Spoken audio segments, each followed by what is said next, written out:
বাংলাদেশের প্রথম এবং একমাত্র স্পোর্টস চ্যানেল টি স্পোর্টসের সাংবাদিকরা যদি খেলা নিউজ না জানিয়ে চাঁদ দেখা নিউজ জানাতো তাহলে দেখতে কেমন হতো। চলুন দেখে আসি। বাংলার আকাশে 2883টা তারা, কিন্তু চাঁদ একটাই। আদতে এই চাঁদটাই ঈদুল ফিতরের চাঁদ কিনা সেটাই বলে দেবে। বাসার ছাদ থেকে রিফাত এমিল, টি স্পোর্টস। হুম, কমতে কমতে আর বাকি রইল না তবে। আর মাত্র একটি ইফতার বাকি, একটি চাঁদ রাত বাকি। বাংলার আকাশে দেখা গিয়েছে ঈদের চাঁদ। একটি চাঁদের কাঁধে 16 কোটি তারা।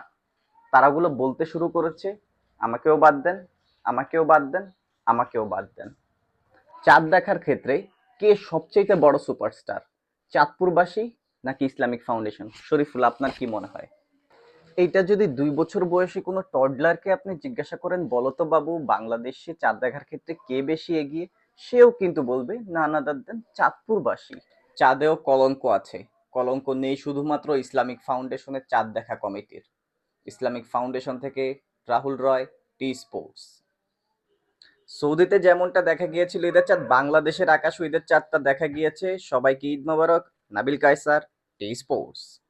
মোহামেডান থুকু। চাঁদপুরবাসী এখন কোথায় মুখ লুকোবে? চাঁদ দেখার এমন আরো আপডেট পেতে চোখ রাখুন টি স্পোর্টস এবং টি স্পোর্টস অ্যাপে। কোন ক্যারেক্টারটা আপনাদের কাছে সবচেয়ে বেশি ইন্টারেস্টিং লেগেছে? যদি ভালো লাগে তাহলে কমেন্ট করবেন, এবং আপনাদের নজর যদি যায় তাহলে অবশ্যই শেয়ার করতে ভুলবেন না। থ্যাংক ইউ এবং সবাইকে ঈদ মোবারক। আরে কারেন্ট চলে গেল, আগেই তো ভালো ছিলাম।